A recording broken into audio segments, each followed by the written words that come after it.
안녕하세요. 요즘 위기에 몰린 자영업자분들, 소상공인분들 많으시죠?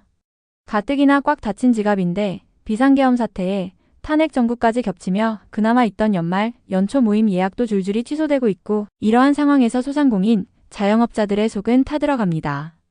이렇게 힘든 자영업자, 소상공인분들의 어려움을 해소하고자 정부에서 채무의 90%까지 조정해주는 새출발기금 제도를 운영하고 있습니다. 새출발기금 제도는 2020년 4월부터 2024년 6월 중 사업을 영위한 개인사업자 또는 법인 소상공인이 보유한 금융권 대출에 대해 새출발기금 신청을 통해 상환기간은 늘려주고 금리 부담은 낮추되 채무 상환이 어려운 차주에게는 원금 조정을 도와드리는 채무조정 프로그램입니다. 그럼 본격적으로 새출발기금 제도에 대해 알아보겠습니다. 첫 번째, 새출발기금 지원 대상입니다. 2020년 4월부터 2024년 6월 중 사업을 영위한 휴업 및 폐업한 분들 포함입니다. 개인사업자 또는 법인 소상공인 중에서 3개월 이상 대출 상환금을 연체한 차주인 부실차주와 근시일 내 장기 연체에 빠질 위험이 큰 차주인 부실 우려차주가 지원 대상입니다. 두 번째, 어떤 대출이 채무 조정이 가능한지입니다.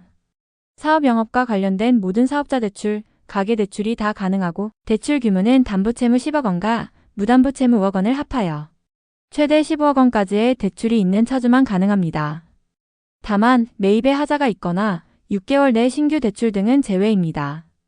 아마 대부분의 소상공인은 모두 해당이 되실 것이라고 예상됩니다. 세 번째, 채무조정 확정이 되면 받는 지원 내용은 아래와 같습니다. 일단 원금 감면해줍니다. 부실차주는 보유재산을 반영해 최대 80%까지 원금 감면해주고 기초수급자 등 상환 능력이 거의 없는 취약계층은 순부채의 최대 90%까지 원금 감면해줍니다. 이렇게 감면된 후에 원금에 대한 상환기간을 조정해줍니다. 거치기간 최대 3년을 부여해주고 최장 20년까지 분할 상환이 가능합니다. 신용대출은 거치기간 최대 1년을 부여해주고 최장 10년까지 분할 상환이 가능합니다. 부실 우려차주는 금리를 조정해줍니다. 또한 채무조정 신청 즉시 정확히 말하자면 2일부터 추심 중단, 강제 집행 중지가 되어 마음이 편해집니다. 부실 우려차주는 신용회복위원회를 통해 채무조정 절차가 진행되며, 부실차주는 채무조정 플랫폼인 새출발기금.kr 또는 캠코를 통해 채무조정 절차가 진행됩니다. 담보가 있는 부실채무는 부실 우려차주와 동일한 방식으로 처리됩니다. 담보대출을 채무조정하고자 하는 경우 부실 우려차주와 절차 지원 내용 동일합니다. 새출발기금 신청 취소는 신청일 2월 15일까지 가능합니다.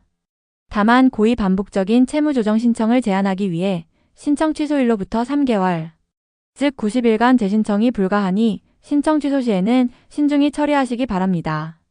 다만 아래 요건에 해당할 경우에는 새출발기금 지원 대출에서 제외됩니다. 새출발기금 협약에 가입하지 않은 채권금융회사 대출인 경우와 부동산 임대업, 사행성, 오락기구 제조업, 법무회계 세무 등 전문직종, 금융업 등 중소벤처기업부 손실보전금 지원 대상 업종이 아닌 경우 코로나 피해와 무관하거나 주택구입 등 개인 자산 형성 목적의 가계대출, 할인어음, 무역금융, 보험약관대출, 계약 입찰하자, 이행보증 관련 구상채권 등 매입요건상 하자 등으로 채무조정이 어려운 경우에는 새출발기금 지원 대출에서 제외됩니다. 보다 자세한 상담은 새출발기금 대표 콜센터 1660-1378을 이용해 주시기 바랍니다. 채무상환의 어려움에 처한 모든 분들 새출발기금 신청하셔서 채무조정도 받고 비교적 안정적인 마음으로 채무상환할 수 있도록 꼭 새출발기금 신청을 알아보시기 바랍니다. 오늘 내용도 유익했다면 구독, 좋아요, 알림 설정 부탁드립니다. 감사합니다.